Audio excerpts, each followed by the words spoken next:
सीधा data centre लिए चलते जहां से इस वक्त आकांक्षा लगातार हमें इन्फॉर्मेशन दे रही है। आकांक्षा, डेटा सेंटर में अलग अलग जगहों का हाल जरा दर्शकों को बताएं।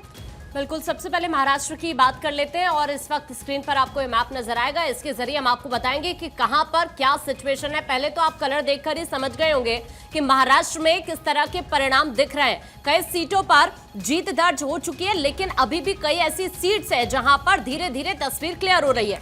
एक एक करके हम आपको जल्दी से अपडेट पहुंचाते हैं। सबसे पहले आप जरा देखिए कुछ सबसे जो खास सीट है। सबसे पहले बारामती सीट की बात कर लेते हैं। यहां से एनसीपी अजीत पवार से, चूंकि खुद अजीत पवार ही चुनावी मैदान में रहे हैं, हॉट सीट में से एक सीट ये है। तो यहां से अगर दूसरी तरफ आप एनसीपी शरद की बात करें, योगेंद्र पवार यहां से चुनावी मैदान में रहे, लेकिन अजीत पवार के लिए यहां से गुड न्यूज जरूर है।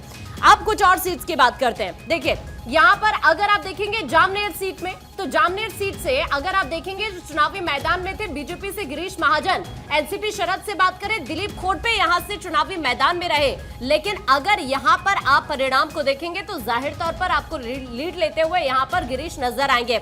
इसी तरह से कुछ और सीट्स की बात करें, चूंकि जाहिर तौर पर 149 सीट पर बीजेपी चुनावी मैदान में थी और जिस तरह से अभी शुरुआती रुझान हमने देखे शुरू से और उसके बाद जैसे जैसे तस्वीर क्लियर हुई उसके बाद आपने देखा 129 तक आंकड़ा पहुंच गया, शायद एक्सपेक्टेड नहीं था। अब ऐसे में कुछ और सीट्स की देखते हैं। कुछ और सीट्स पर अगर देखेंगे आरवी महाराष्ट्र की सीट, जहां पर आप देखेंगे बीजेपी से सुमित किशोर वानखेड़े जो कि चुनावी मैदान में रहे, वो यहां पर लीड लेते हुए एनसीपी शरद पवार की बात करें। मयूरा काले यहां पर एनसीपी शरद पवार से चुनावी मैदान में रही, लेकिन कुछ कमाल यहां पर वो नहीं कर पाई है।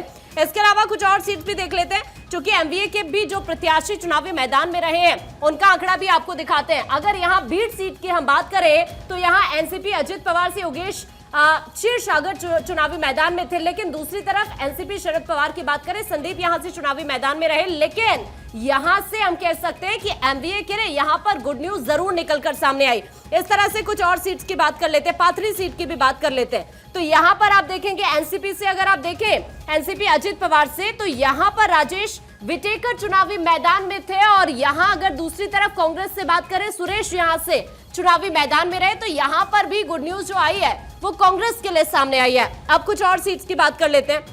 कुछ और सीट्स पर भी अगर आप देखेंगे, अब देखिए अगर पल्ली सीट की बात करें तो धनंजय मुंडे यहां से चुनावी मैदान में रहे हैं एनसीपी अजीत पवार से, वो यहां पर लीड लेते हुए नजर आए। एनसीपी अगर हम यहां पर देखिए शरद पवार की बात करें, राजा साहब देशमुख यहां से चुनावी मैदान में रहे, लेकिन कमाल यहां पर नहीं कर पाए।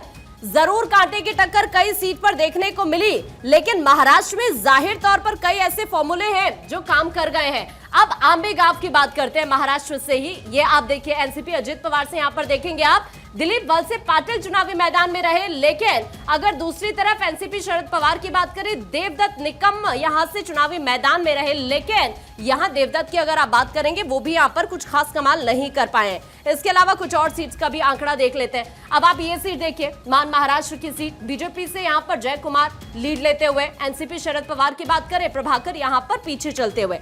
इस तरह से कुछ और नांदगांव की भी बात कर लेते हैं। तो नांदगांव सीट पर आप देखेंगे शिवसेना शिंदे गुट से सुहास कांदे यहां पर लीड लेते हुए, शिवसेना ठाकरे की बात करें गणेश धात्रक पीछे चलते हुए। अब और सीट्स भी देखते हैं, उमरेड की भी बात कर लेते हैं। तो वहां पर आपको नजर आएगा उस सीट पर आप देखिए यहां पर बीजेपी से लीड ले रहे हैं सुधीर, उधर कांग्रेस की बात करें संजय यहां से पीछे चलते हुए। इस तरह से कई सारी और भी सीट्स हैं। मेलघाट की भी बात करते हैं, तो मेलघाट से अगर आप देखेंगे यहां मेलघाट सीट की अगर बात की जाए तो यहां पर आप देखिए जरा यहां लीड लेते हुए केवल राम नजर आ रहे हैं जो कि बीजेपी के प्रत्याशी हैं। उधर अगर आप कांग्रेस से देखिए डॉक्टर हेमंत यहां पर चुनावी मैदान में रहे, लेकिन कुछ कमाल वो भी यहां पर नहीं कर पाए। और इसके अलावा अब आप कुछ और सीट्स भी देख लीजिए, कन्नड़ की भी बात कर लेते हैं। तो कन्नड़ सीट से अगर आप देखेंगे यहां पर जो आंकड़ा निकलकर सामने आ रहा है, कन्नड़ में संजना शिवसेना शिंदे से चुनावी मैदान में लीड लेती हुई, और उधर शिवसेना ठाकरे की बात करें उदय सिंह राजपूत जो कि यहां पर पिछड़ते हुए।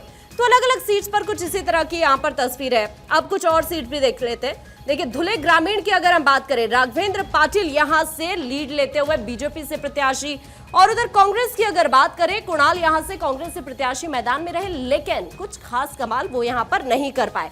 तो ये महाराष्ट्र का पूरा मैप हम आपको इस वक्त दिखा रहे हैं, जहां पर आपको ये समझने की जरूरत है कि बहुत सारे वादे, चाहे एमवीए की बात करें, महायुति की बात करें, तो जनता किस पर भरोसा जताती हुई यहां पर नजर आई, ये आप इस मैप के जरिए समझ सकते हैं। यहाँ पर आपको ज्यादातर जो कलर नजर आएगा, भगवा कलर आपको नजर आएगा, ये जो ब्लू कलर आप इस वक्त देख पा रहे हैं, ये तमाम वो सीट्स हैं जहां पर एमवीए के प्रत्याशी जीते हैं। इसी तरह से और सीट की भी बात करते हैं।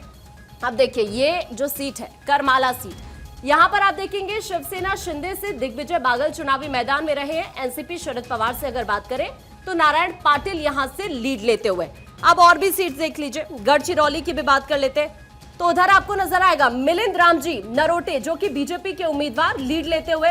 मनोहर तुलसीराम कांग्रेस से उम्मीदवार यहां पर हैं, लेकिन वो यहां पर पिछड़ते हुए नजर आए। कई ऐसी सीट्स हैं। अभी अगर देवेंद्र फडणवीस की बात की जाए, नागपुर पश्चिम से चूंकि वो चुनावी मैदान में, लेकिन उन्होंने वहां पर जीत दर्ज